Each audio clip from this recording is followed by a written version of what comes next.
My family didn't invite me to the family vacation because I caused too much drama, so I booked the hotel next to theirs and watched them fall apart.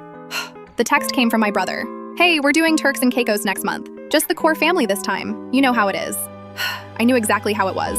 Last Thanksgiving, I'd called out my uncle for making inappropriate comments to the waitress. At Christmas, I'd refused to laugh at Dad's racist jokes. Apparently, having boundaries made me the problem. What they didn't know was that my brother had accidentally sent me the full group chat the week before.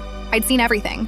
Mom complaining about my feminist phase, my sister saying I'd ruined the vibe with my negativity, Dad suggesting they just wouldn't tell me about the trip at all. The resort they picked was Ocean Pearl, a 5-star property I recognized from my travel blog research. I checked availability. The hotel next door, Seaside Vista, had rooms available. 20 feet from their resort, separated by a low hedge and shared beach access. I booked immediately. I arrived the day before them and set up my observation post. My room had a balcony overlooking their pool area.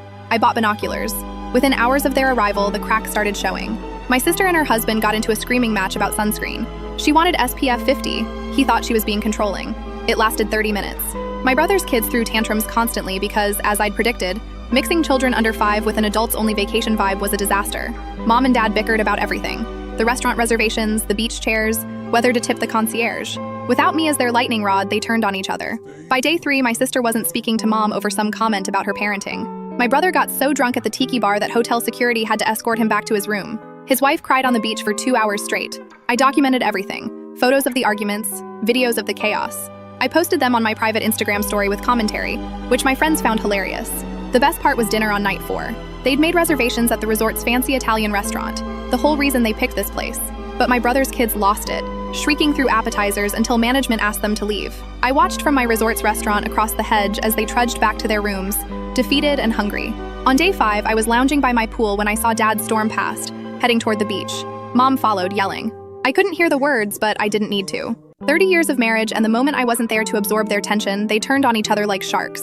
That evening, I decided to make my presence known. I put on my best dress and went to their resort sunset cocktail hour. I walked right past their table, drink in hand, with a group I'd befriended. My sister saw me first. Her mouth literally dropped open. Then my brother. Then Mom. Dad stood up so fast his chair fell backward. I just smiled, waved, and kept walking. For the next hour, I could see them arguing frantically at their table. Who told me?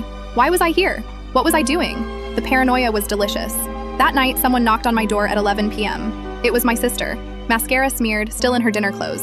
We need to talk, she said. But before she could continue, my brother appeared behind her, drunk and furious. You're ruining everything, he slurred. You always ruin everything. Then Mom showed up, then Dad. They all started talking over each other in the hotel hallway, voices rising, other guests peering out their doors. Security arrived within minutes.